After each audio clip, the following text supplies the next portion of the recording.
E eu convido você para que abra sua Bíblia em Lucas, no Evangelho de Lucas, capítulo de número 22. Nós vamos ler Lucas, capítulo de número 22, do verso 31 ao verso 34. Lucas, capítulo 22, do verso de número 31 ao verso de número 34.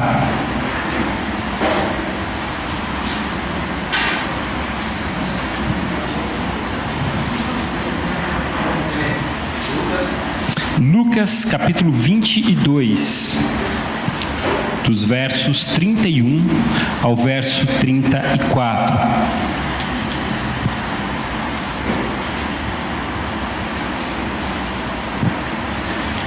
Diz a palavra: Simão, Simão, Satanás pediu vocês para peneirá-los como trigo. Mas eu orei por você, para que a sua fé não desfaleça. E quando você se converter, fortaleça os seus irmãos. Mas Pedro respondeu: estou pronto para ir contigo para a prisão e para a morte. E respondeu Jesus: eu lhe digo, Pedro, que antes que o galo cante hoje 3 vezes, você me negará e me conhece. Verso 34 novamente: respondeu Jesus: eu lhe digo, Pedro, que antes que o galo cante hoje 3 vezes, você negará que me conhece. Então Jesus lhes perguntou: quando eu os enviei sem bolsa, saco de viagem ou sandálias, faltou-lhes alguma coisa? Nada, responderam eles. E ele lhes disse: mas agora, se vocês têm bolsa, levem-na, e também o saco de viagem, e se não têm espada, vendam a sua capa e comprem uma. Está escrito: e ele foi contado com os transgressores, e eu lhes digo que isso precisa cumprir-se em mim. Sim, o que está escrito ao meu respeito está para se cumprir. Os discípulos disseram: vê, Senhor, aqui estão 2 espadas. É o suficiente, respondeu ele. Feche seus olhos, vamos orar mais uma vez. Ó Deus, muito obrigado, porque temos o privilégio de estar aqui na Tua casa, com irmãos em Cristo, diante da Tua palavra, para ouvir a Tua voz. Fala conosco, fala aos nossos corações, até porque tem muita gente que pode estar vivenciando isso que um dia Pedro vivenciou com Jesus. Fala conosco em nome de Jesus, amém. Eu gostaria de trazer nessa noite algumas reflexões sobre esse texto, um texto diferente, um texto talvez um pouco excêntrico para quem está habituado a ver as palavras de amor, as palavras de incentivo e até mesmo as palavras de exortação de Cristo. Porque essa palavra que nós lemos no texto de Lucas, capítulo 22, verso 31, Simão, Simão, Satanás pediu vocês para peneirá-los como trigo.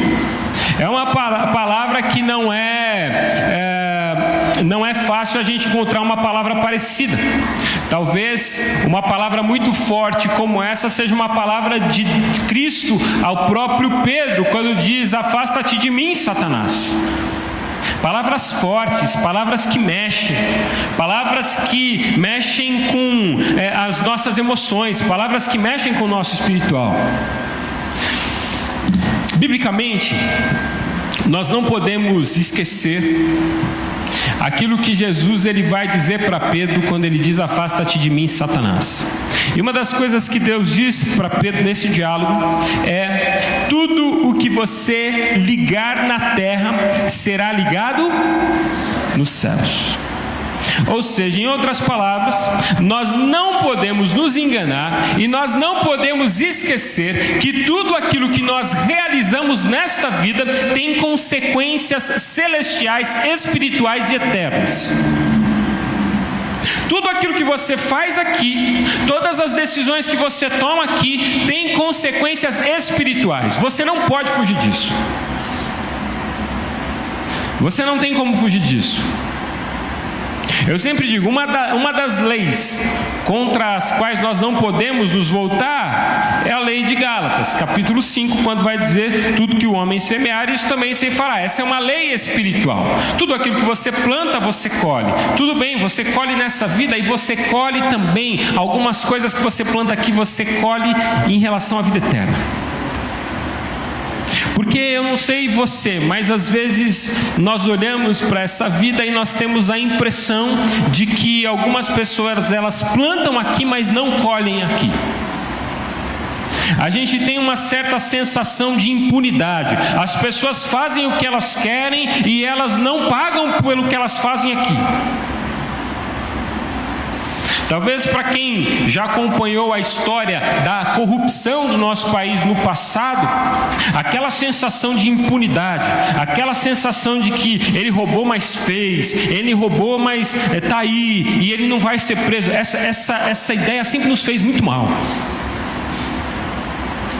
E quando a gente olha para o nosso cenário político hoje, a sensação, o desejo profundo que nós temos é que cada um que tirou algo que não era dele, cada um que prejudicou a população de alguma forma, desviando dinheiro que era para o hospital, desviando dinheiro que era para uma certa finalidade importante na estrutura da nossa sociedade, cada um tem que pagar pelo que fez.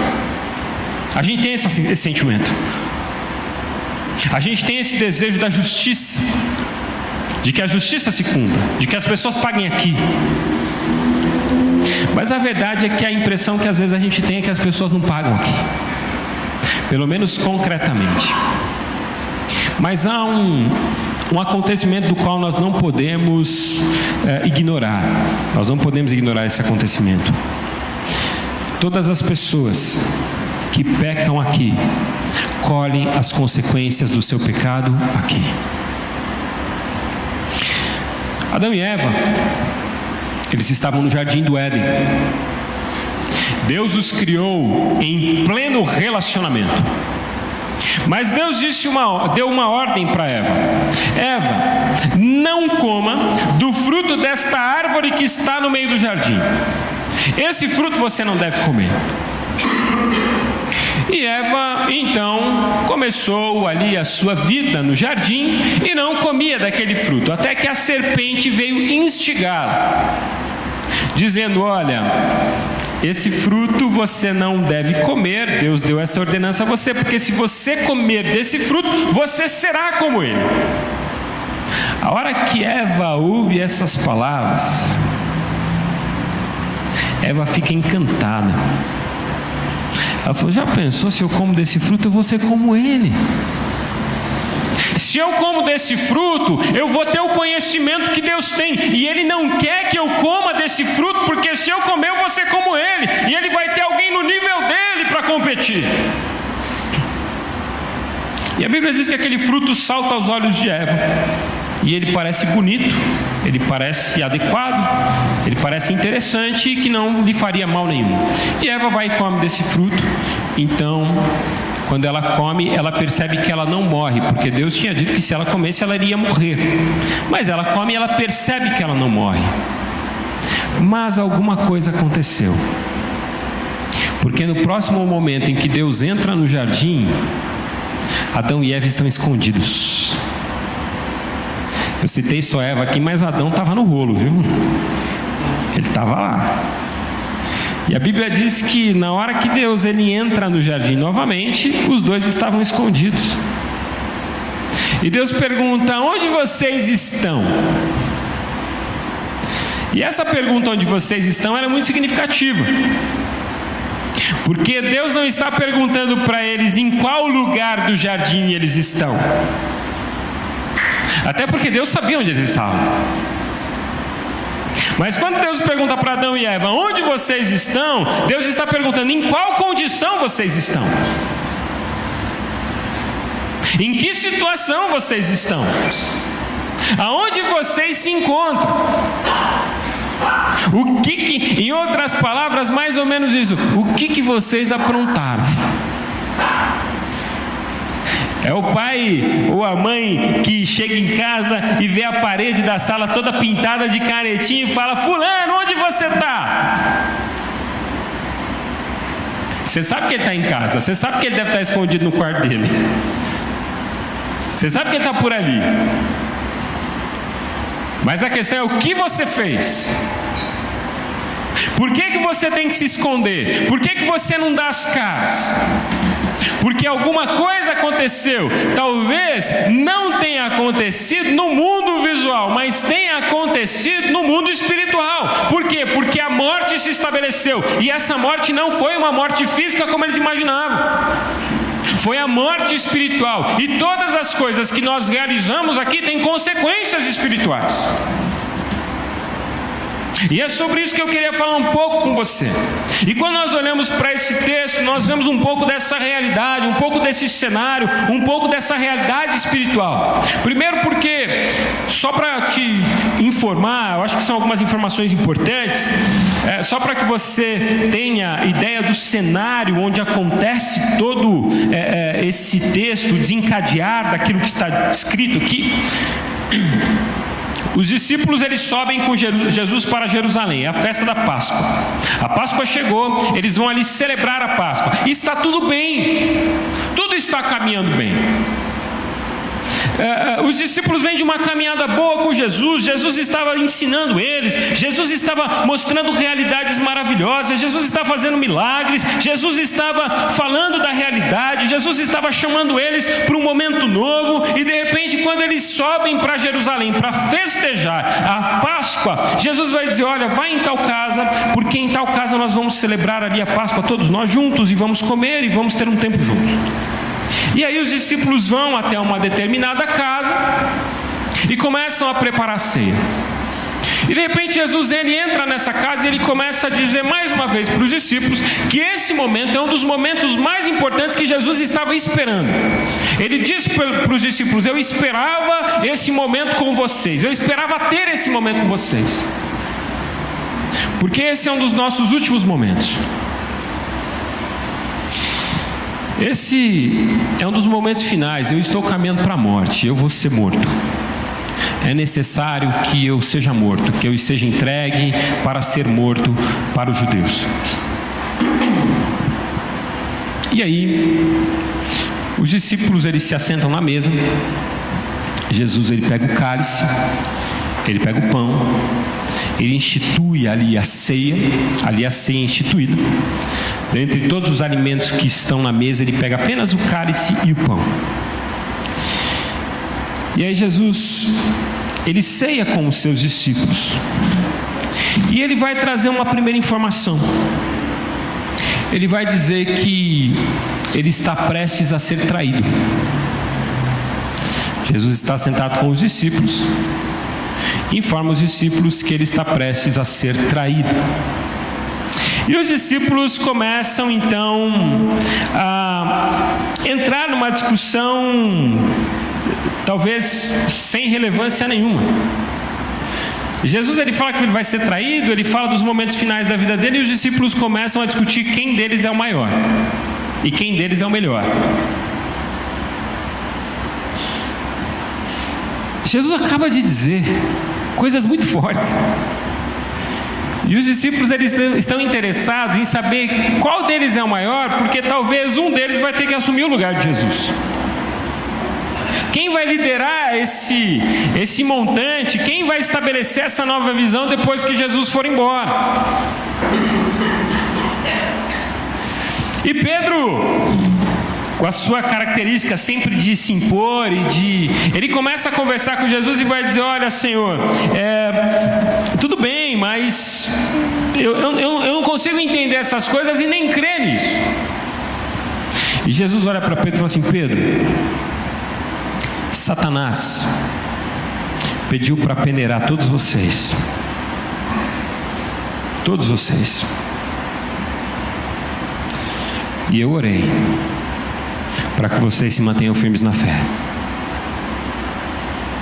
Satanás pediu para peneirá-los, mas eu orei para que vocês se mantenham firmes.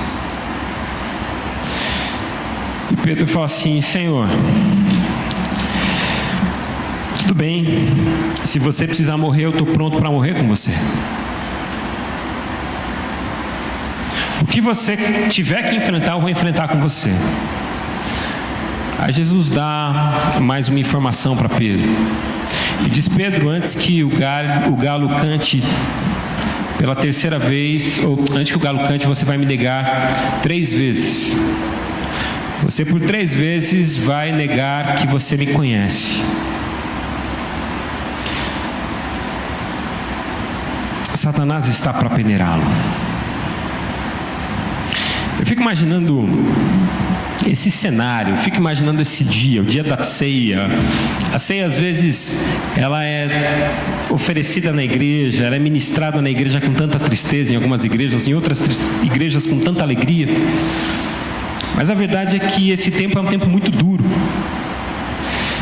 E a gente não imagina o que está acontecendo no mundo espiritual. Porque por mais que a nossa vida esteja bem, as coisas estejam redondinhas, as coisas estejam acontecendo do jeito que a gente gostaria, por mais que parece que está tudo caminhando de uma forma excelente, a família está mudando, você tem vindo à igreja, você tem visto Deus agir na sua vida, parece que está tudo tão maravilhoso e de repente Satanás vem para peneirá-lo. Eu não sei se você passou já por uma peneira, mas Pedro passou. Eu gostaria de falar um pouquinho das consequências dessa peneira na vida de Pedro. O que me chama a atenção, em primeiro lugar, nessa fala de Jesus, é que a peneira é autorizada. Presta atenção nisso.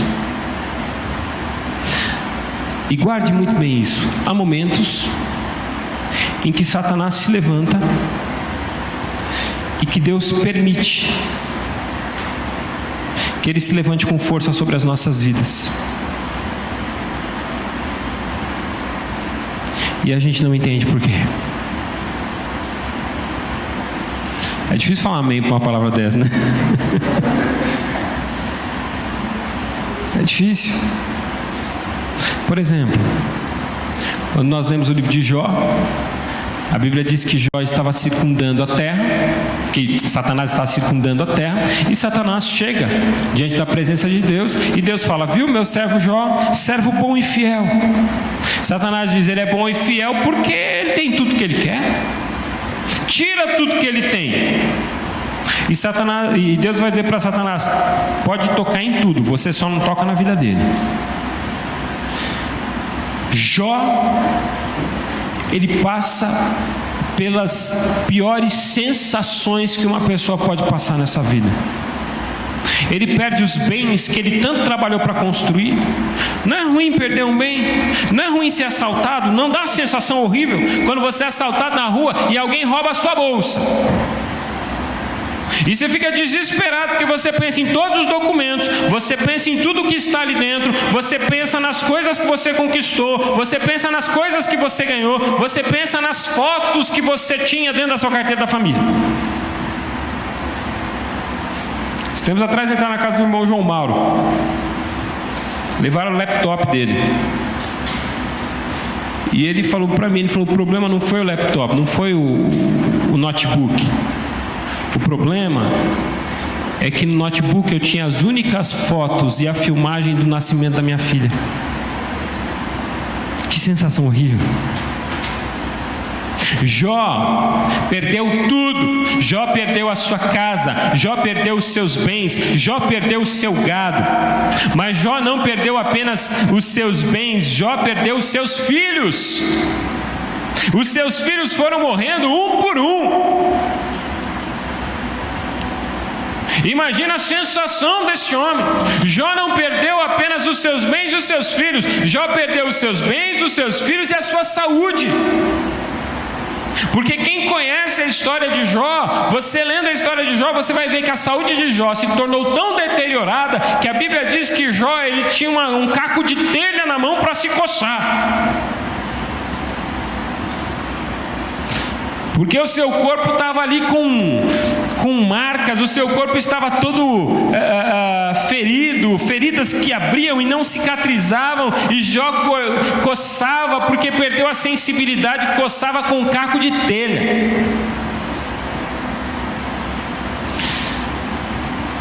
Pastor, o que você está querendo dizer? Você quer que eu saia desanimado daqui hoje? Não. Está desanimador, sua mensagem está desanimadora até agora. Não tem nada disso. O que eu estou querendo trazer para você é que todos nós podemos em algum momento da vida passar por essa peneira. Pedro passou por essa peneira. A peneira se torna um profundo teste na vida de Pedro, e ela expõe as fraquezas de Pedro. A peneira na vida de Pedro expõe as suas crises emocionais.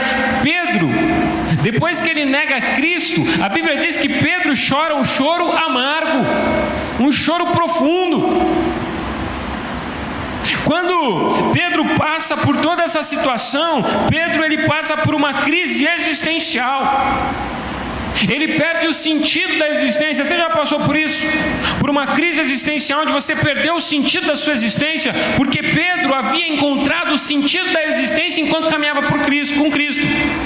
Quando Cristo foi morto na cruz, sabe o que Pedro fez? Ele abriu mão de todos os sonhos que Jesus tinha colocado diante dele, e ele voltou a pescar. Ele foi pescar. Jesus tinha chamado ele para ser um pescador de almas, de homens. Sabe o que ele fez? Ele voltou a pescar peixe. Ele falou: não, isso aqui não é para mim. Esse Jesus foi embora, os meus sonhos se foram com ele. Eu não sirvo mais para nada. Eu vou voltar à velha vida. A velha vida é o que me importa. E Pedro voltou à velha vida, porque ele não tinha mais razão nenhuma para estar ali ouvindo e seguindo todas as diretrizes que Jesus tinha lhe dado. Crise existencial. Quando você entra no emprego,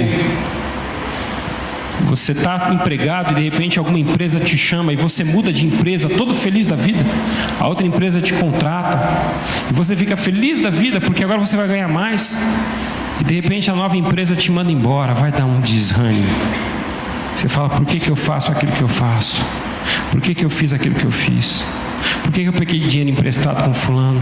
Por que eu tomei determinadas decisões? Por que eu parei meus estudos? E parece que tudo aquilo que você podia ter alavancado a sua vida, não alavancou e você ficou para trás. E as crises elas vão batendo em seu coração, crises emocionais, crises espirituais e, acima de todas as coisas, as crises espirituais. Todos nós estamos sujeitos a passar por crises espirituais. E as crises espirituais elas se estabelecem nas nossas vidas e nos afastam de Deus. Já passou por uma crise espiritual? Em que você, além de não acreditar mais nas coisas que você vive, além de você viver completamente desanimado, você ainda não consegue orar e acreditar que Deus está ouvindo a sua oração. Tem gente que até consegue orar, mas não acredita que Deus está ouvindo. Crises espirituais. Quais são as respostas que Deus nos convida a dar para essas crises? E esse texto ele vai nos convidar a refletir sobre algumas respostas. Porque se você olhar comigo o verso de número 33, mas ele respondeu: estou pronto para ir contigo para a prisão e para a morte. E no verso 34, Jesus vai dizer: eu lhe digo, Pedro, que antes que o galo cante hoje 3 vezes, você negará que me conhece. Eu quero trazer um primeiro princípio para você vencer as suas crises de fé. Eu quero trazer hoje um primeiro ensinamento para que você, diante de uma peneira pela qual você possa passar, uma peneira que venha para destruir a sua vida, eu quero trazer uma primeira lição importantíssima que vai te ajudar a permanecer em pé. Em primeiro lugar, reconheça a sua fraqueza. Reconheça. Reconheça a sua fraqueza. Quem não reconhece a sua fraqueza é o primeiro que cai. Quando você vê um time de futebol muito bom perdendo para um time fraquinho, você vê às vezes os jogadores, eles vão dar entrevista após o jogo e eles dizem assim: nós entramos completamente autoconfiantes e soberbos nesse jogo, por isso que nós perdemos. Não é assim? Nós perdemos porque a gente já tinha certeza da vitória. Nós perdemos porque o jogo já estava ganho. Nós demos o jogo como ganho. Nós tínhamos uma convicção tão profunda que a vitória já era nossa que nós perdemos. E deixa eu dizer uma coisa para você: todas as vezes que você entra nessa vida achando que já está tudo ganho, é nessas horas que Deus tira o seu chão. Pedro tinha uma convicção profunda que ele nunca iria errar. Pedro tinha uma convicção profunda que ele nunca abandonaria Deus. Pedro tinha uma convicção profunda que se tinha alguém que não ia pisar na bola com Jesus, era ele. E Jesus vai dizer: Pedro, você vai ser um dos primeiros. Certa vez, aconselhando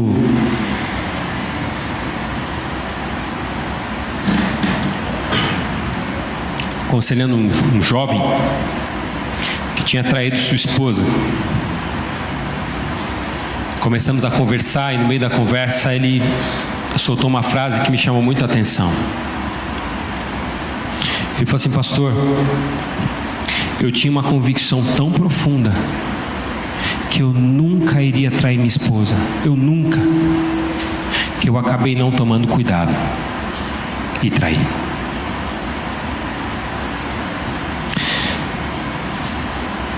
Quando a gente se acha forte e não reconhece as nossas fraquezas, a gente abaixa a guarda.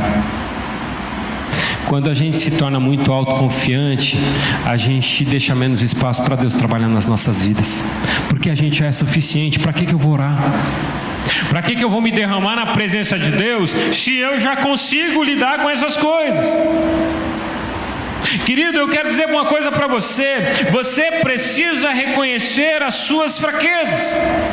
Você precisa reconhecer o seu estado de pequenez.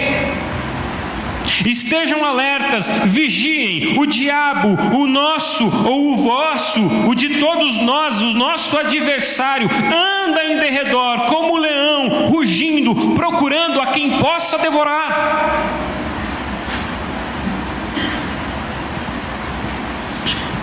Esse texto faz sentido ou não? Enquanto nós achamos que estamos bem, enquanto nós achamos que estamos firmes, como Pedro achava, o diabo já tinha puxado o tapete dele.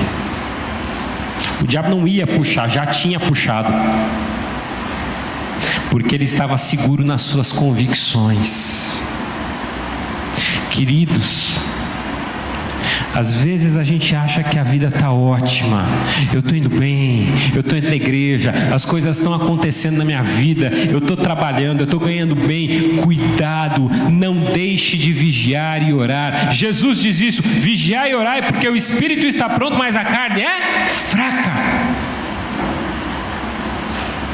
Nos momentos em que nós nos sentimos tão seguros, é nesse momento que o diabo já puxou o nosso tapete. Ele nem vai puxar, ele já puxou. É quando a gente deixa de tomar cuidado com as coisas da vida. É quando a gente deixa de tomar cuidado com as amizades, com as pessoas que entram dentro da nossa casa. Ah não, pastor, imagina, não vai mais me influenciar. Tome cuidado. A Bíblia diz que as más conversações corrompem os bons costumes. Entre aquilo que você acha e entre o que a Bíblia diz, eu fico com o que a Bíblia diz. Ah, não, pastor, não, eu tô ali, eu trabalho com uma moça, a gente se dá muito bem, a gente se liga toda hora, mas assim, não tem nada. Como não tem nada? Você é casado? Então tem. Corta isso em nome de Jesus. Tive a experiência uma vez, um presbítero de uma igreja trabalhava em determinado local e sempre ficava mais tarde. Ele e a outra moça que trabalhava com ele trabalhavam até mais tarde, todas as vezes. Presbítero, homem bom, homem de bom coração, homem crente, homem conhecedor da palavra. Um dia eles não conseguiram se segurar e ele traiu a sua esposa. A pergunta é: será que ele não estava muito autoconfiante? Quando José estava lá no Egito e a esposa de Potifar começou a tirar as suas roupas perante José, você lembra o que José fez? O que José fez? Correu. Ele não esperou para ver o que vai acontecer. Ele não esperou. Ele não sentou para conversar. Ele não sentou para se explicar. Ele correu porque ele sabia da fragilidade. Ele sabia das suas fraquezas. Ele sabia dos medos. Irmãos, o que eu estou dizendo para você é: cuidado com as coisas que estão à sua volta, porque o diabo quer peneirá-lo em todo o tempo.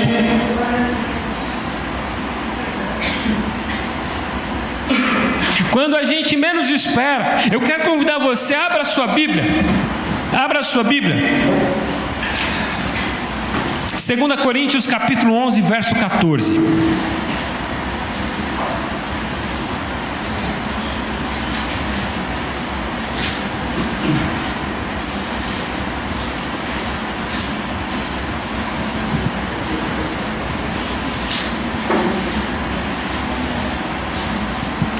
Segunda Coríntios, segunda carta do apóstolo Paulo à igreja de Corinto, capítulo 11, verso 14. Olha o que diz esse texto, preste muita atenção. Isso não é de admirar, pois o próprio Satanás se disfarça de anjo de luz. O próprio Satanás, como que ele se disfarça? Anjo de luz. Você acha que Satanás ele vem sobre as nossas vidas como? Todo descabelado, com chifrinho, com rabinho, né? Aquela imagem que as pessoas criam. Você acha que ele vem com uma aparência assustadora? Vem nada. Ele vem com uma aparência de anjo de luz. Ele vem se manifestando como uma pessoa agradável. Ele vem se manifestando ou oferecendo para você algo que é bom aos olhos. É o que ele fez com Eva. Eu costumo dizer que se tem um marqueteiro bom nessa vida, o primeiro marqueteiro que existiu nessa vida foi Satanás. Primeiro. Marqueteiro de primeira. Dava um banho ali naquele Santana, dava um banho nessa turma.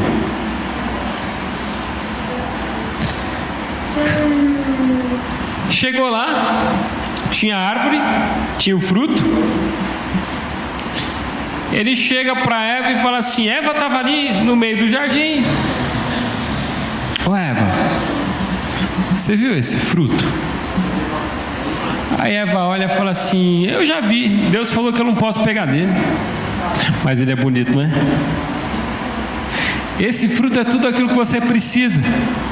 Se você comer desse fruto, a sua vida vai ser melhor. Se você comer desse fruto, você vai ter um conhecimento que você nunca imaginou ter. Ao marqueteiro. Se você usar esse produto, sua vida nunca mais será a mesma. E Eva fala assim: não é que é verdade? O produto saltou aos olhos de Eva. O pastor Marcelo disse que aquele produto devia ter forma de sapato.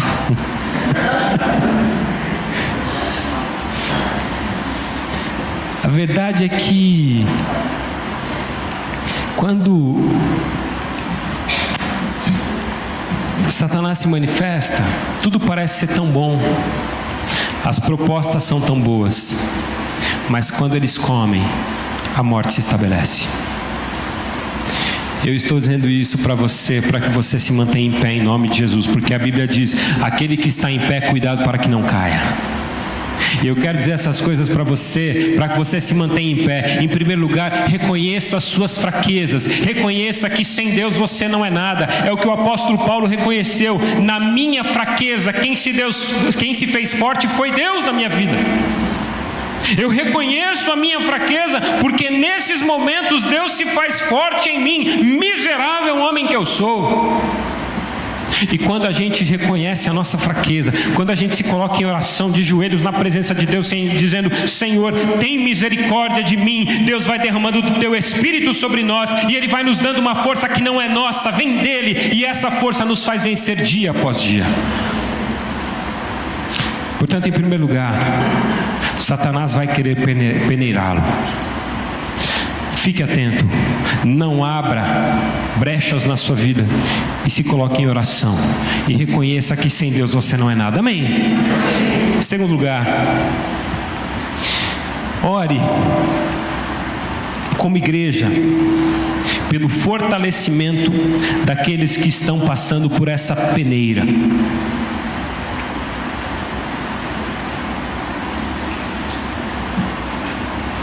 A resposta de Jesus, no verso 34, é justamente essa. Respondeu Jesus: eu lhe digo, Pedro, desculpe, não é esse texto. Verso 32: mas eu orei por você, para que a sua fé não desfaleça. E quando você se converter, fortaleça os seus irmãos. O que Deus está dizendo, você vai perceber que no final desse verso, Deus vai dizer assim: olha, vocês lembram que quando vocês iam fazer o evangelismo, eu falava para vocês: não levem alforje, não leve capa, não leva nada, porque Deus vai supri-los em todas as coisas. Aí Jesus vai dizer: olha, eu vou morrer e eu vou dizer uma coisa para vocês: pegue o alforje, pegue a capa, pegue uma espada, porque o tempo vai ser difícil. Por que Jesus diz isso? Por que Jesus muda de fala? Porque no primeiro momento Jesus vai dizer: olha, não precisa levar nada, porque Deus vai sustentar vocês em tudo. E no segundo momento ele vai dizer: levem tudo, porque vocês não serão sustentados em nada. Por que Jesus vai dizer para os discípulos: peguem espadas? Se quando Pedro corta a orelha dos soldados, Jesus vai dizer para Pedro: Pedro, não é pela força, não é pela espada, não é pela violência. Por quê? A questão é justamente essa. O que Jesus está dizendo é: eu não estarei mais com vocês, e vocês não vivem pela fé, e quem não vive pela fé confia em si mesmo.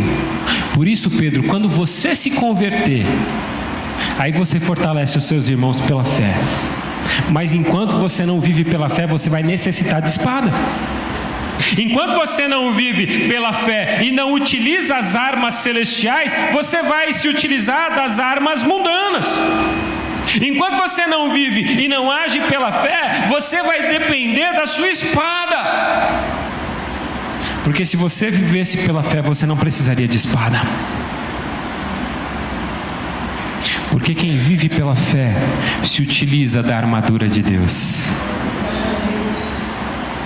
Tomai sobre vós a armadura de Deus. Pastor, mas eu estou passando por essa peneira, e essa peneira está muito difícil. Tome posse do escudo da fé, com o qual você pode apagar os dardos inflamados de quem? Do maligno, de Satanás. Escudo da fé. Você sabe o que faz com que a peneira de Satanás não tenha sucesso na sua vida? Fé. Portanto, ore pelo fortalecimento das pessoas que estão à sua volta, ore pelo seu fortalecimento. Se una aos seus irmãos, viva uma vida de fé. Queridos, Nós funcionamos aqui no meio da semana. Algumas pessoas falam, não tem culto no meio da semana. Não, não temos culto no meio da semana aqui. Nós temos culto nas casas. Como a célula fortalece a fé dos nossos irmãos. E, queridos, como é importante você ter um lugar onde você pode abrir o coração, onde as pessoas podem abraçar e orar por você. Eu fico feliz da vida quando no meio da semana eu abro ali às vezes o meu WhatsApp e eu vejo ali o grupo das células, às vezes postando um texto bíblico, postando uma mensagem, postando um recado, postando um testemunho, postando um pedido de oração, porque às vezes a nossa dor é tão intensa e tão imediata que a gente precisa de ajuda, e aí a gente compartilha e os irmãos já vão preenchendo essa lacuna, se colocando em oração, ó, tô orando por você, fulano, como é que você está? Gente, isso é maravilhoso, é a comunhão da igreja, é a igreja viva, não só aqui no momento de culto, é a igreja viva todos os dias. E é isso que eu quero desafiar você a fazer. Nós estamos aqui numa vida comunitária. Eu preciso de você e você precisa de mim. Ontem nós fomos no Esquadrão da Vida de manhã. Tivemos uma experiência maravilhosa, né, Ana? Foi maravilhoso. Ministramos a palavra e o Dirceu foi comigo. O Dirceu, ele foi comigo lá para o Esquadrão e começamos ali a fazer, mas eu ficava pensando, falava, poxa vida, podia ter mais gente. De repente chega o nosso irmão Helder e a Marisa e participam ali do culto com a gente. Gente, vocês não sabem como foi importante a presença de vocês lá. Como foi importante a chegada de vocês ali. Para mim, foi muito importante. É aquela sensação, eu não estou sozinho, eu tenho irmãos comigo. Eu estou pregando aqui a palavra, mas eu tenho irmãos que eu amo, que eu confio, e eles estão comigo. E ali, quando eu chego na cozinha, está lá o Cido, está ali o Eric e a Neuza fazendo pastel. E que pastel! Aliás, a gente vai ter pastelada aqui, né, Eric? Dia 12, segundo domingo do mês, a gente vai ter uma pastelada aqui depois do culto. Então, venha preparado aí para comer pastel e tomar refrigerante ou suco. Gente, como é bom! Como é bom ter a igreja junto. Porque às vezes fala assim, o pastor vai lá, eu faço muito casamento, e eu vou no casamento normalmente sozinho, às vezes o aluno nem pode comigo. Mas como é bom quando eu vou num casamento. Fui fazer um casamento esses dias, mal conheci a família. Casamento numa chácara, suei, 11 horas da manhã. A noiva atrasou 1 hora, né, Ney? A noiva atrasou 1 hora. Pensa num homem de terno, gravata, numa chácara, naquele sol das 11, num dia quente, e a noiva ainda me atrasa 1h10. Fiz o casamento, terminou o casamento, estava mais em paz. De repente, o Claudinei vai lá me dar um abraço. Aí tinha falado para o noivo, falei assim, já estou indo embora. Aí na hora que eu estava para sair, sentei um pouquinho na mesa do Claudinei e fiquei conversando com ele, que delícia. Como isso nos faz bem, a comunhão. É um que sustenta o outro, é um que está presente na vida do outro. Eu quero dizer uma coisa para você, se tem um lugar onde você deve estar, é aqui, na igreja de Jesus Cristo, porque ela vai te fortalecer nos dias de fraqueza, amém? Creia nisso e desfrute dessa comunhão em nome de Jesus. E terceiro e último lugar, já caminhando para o final dessa mensagem,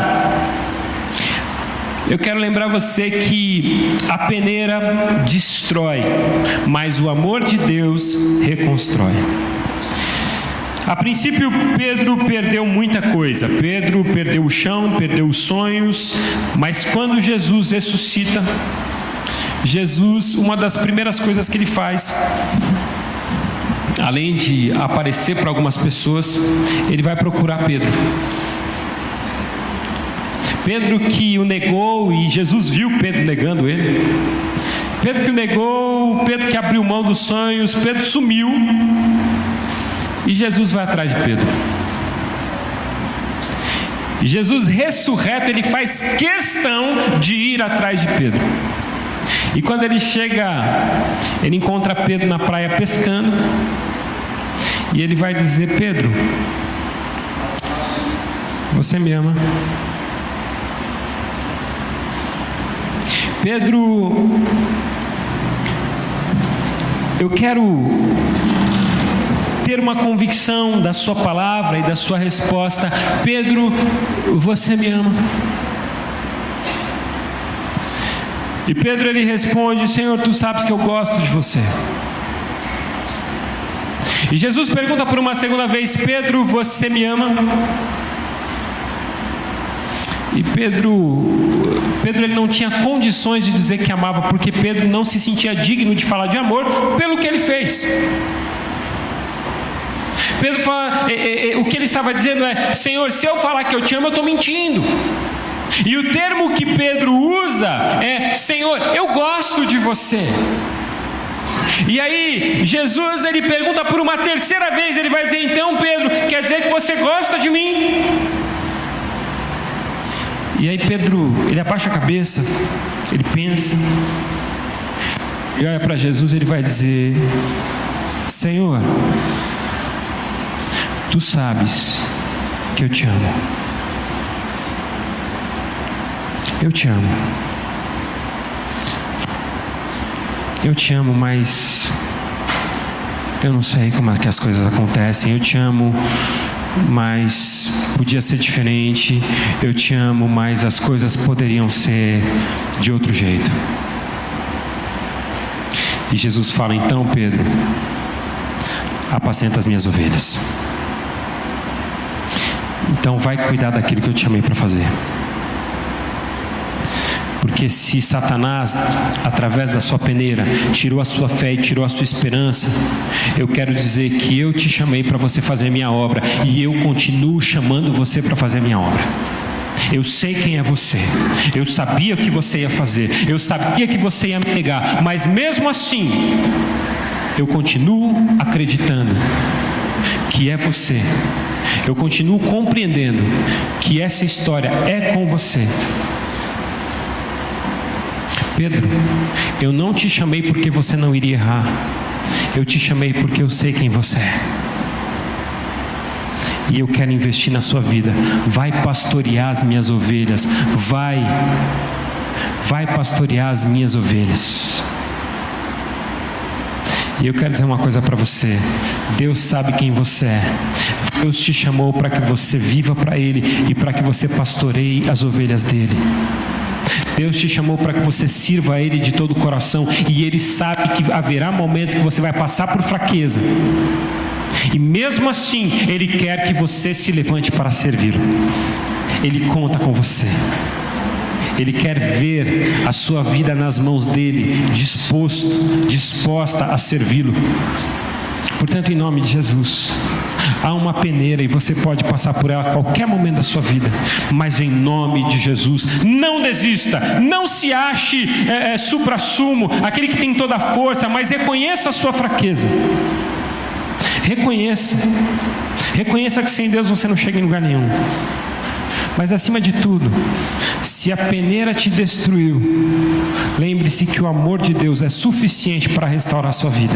Você só precisa do amor de Deus. É Deus quem restaura a sua vida. É o amor dele que nos coloca em pé novamente. Aquele que está em pé, cuide para que não caia. Mas aquele que caiu, olhe para o amor de Deus que levanta e restaura. Que assim seja sobre nós em nome de Jesus. Amém? Feche os seus olhos, vamos orar.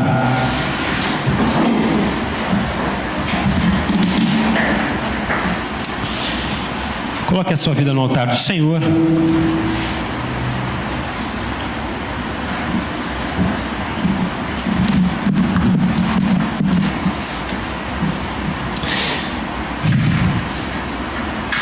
Talvez você hoje esteja dizendo: Deus,